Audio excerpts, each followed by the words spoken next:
At exactly 4 a.m. Universal Time on October 3, the skies over Mars erupted in a phenomenon no one could have predicted.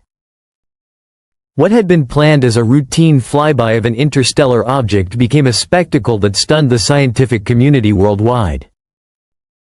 The object, known as 3I Atlas, was drifting through our solar system on a one-way trajectory from the depths of interstellar space, passing Mars at a mere 29 million kilometers.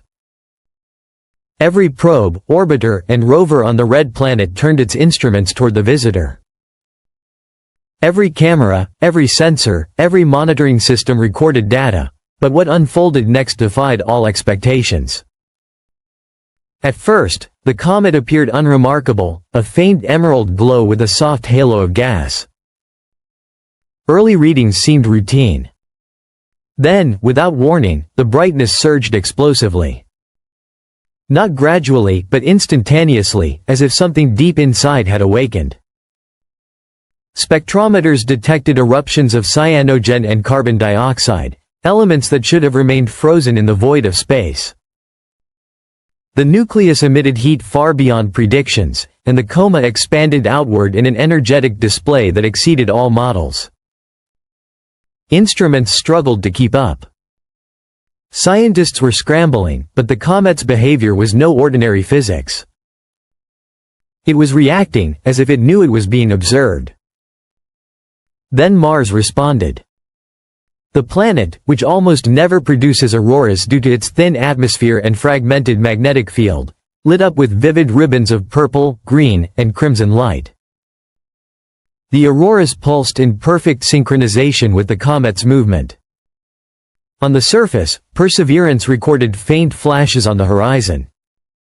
Curiosity detected bursts of inexplicable radiation, while Insight, long dormant beneath the dust, registered subtle electromagnetic hums vibrating through the crust. Mars was not merely witnessing the comet. It was communicating with it, resonating across distances in ways humanity had never imagined possible. As the auroras reached their peak, the comet began shedding fragments. But they didn't drift randomly. They formed spirals, moving in synchronized arcs as if following an invisible blueprint. Some fragments appeared to align with Mars' magnetic poles before drifting away, a phenomenon scientists tentatively called spiral shedding, though no natural process could account for such precision. Then came a spike in methane in Mars' atmosphere, occurring at the exact moment of the comet's closest approach. Something had been triggered, either by the comet or by Mars itself, and the implications were staggering. Then came the sound. A faint, rhythmic hum pulsing every 22 seconds, detected simultaneously by multiple spacecraft. Initially dismissed as interference, the hum was confirmed by ESA's Mars Express and several orbiters.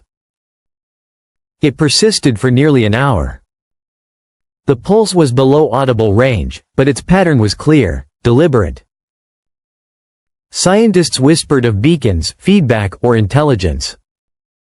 But no matter the explanation, one fact was undeniable. Mars had awakened in response to the comet, and the comet had responded in turn. By dawn, the auroras had faded, but Mars had changed. Instruments recorded chemical anomalies, synthetic compounds not naturally occurring on the planet. Particles were aligned in magnetic patterns defying local geology.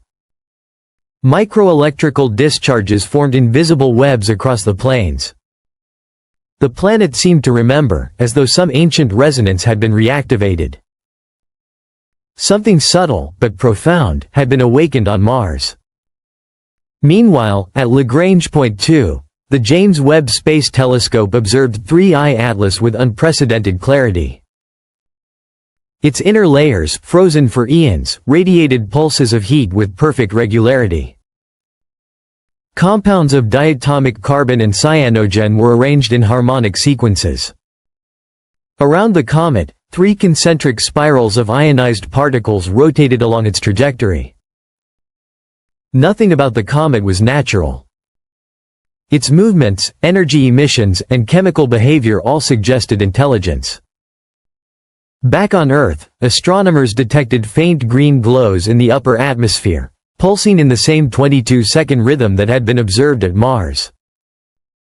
Radio telescopes picked up subtle modulations buried beneath cosmic noise, forming deliberate resonances. The pattern repeated every time the comet aligned with a planetary magnetic field. 3I Atlas was not drifting. It was interacting. It was sending a signal. And now Earth was receiving it. A young analyst at NASA, poring over overlapping data from Mars, Webb, and ground-based observatories, discovered a hidden symmetry. Prime number ratios appeared across the datasets, mirroring the Arecibo message sent decades earlier. 3I Atlas was not responding randomly. It was using human logic, the very framework we had employed to define intelligence. Humanity had been noticed, and the comet was answering. As the comet moved closer to Earth's orbit, the pulses intensified. Electromagnetic signals flooded communication frequencies, taking satellites offline. Global internet infrastructure faltered. Yet shielded analog systems persisted. Earth itself appeared to resonate with the rhythm, vibrating subtly in tune with the 22-second pulse. Seismographs recorded low-frequency vibrations worldwide, deep ocean sensors detected acoustic anomalies, and ancient monuments, Giza, Nazca, Stonehenge, Easter Island, lined up in geometric patterns echoing the comet's spirals. Some researchers whispered that these structures were not merely cultural monuments, but ancient receivers awaiting the return of this resonance. The James Webb Telescope captured the comet's transformation. Its coma collapsed into a perfect sphere of light, surrounded by concentric rings pulsing with flawless symmetry. Inside, temperature variations formed structured binary sequences, and dense metallic compounds arranged geometrically suggested architecture within the nucleus. 3I Atlas was deliberate, ordered, intelligent. In the following days, Earth's electromagnetic environment became dominated by the comet's pulse. Radio signals failed, satellites entered safe mode, and shortwave communications vanished. The rhythmic interference was visible even to the naked eye as faint green ripples across the night sky. Humanity was no longer just observing, we had become part of the signal. The line between natural and artificial had disappeared. Observatories soon noted subtle alterations in starlight across the Milky Way. Multiple stars pulsed in the same rhythm, forming a vast constellation that mirrored the inner solar system, scaled millions of times larger. One glowing point matched Earth's position perfectly. Scientists called it the reflection field. 3I Atlas was not merely communicating with us. It was linking Earth to something immense and ancient, a cosmic network awakening across the galaxy. The comet's passage illuminated not just a planet but humanity itself.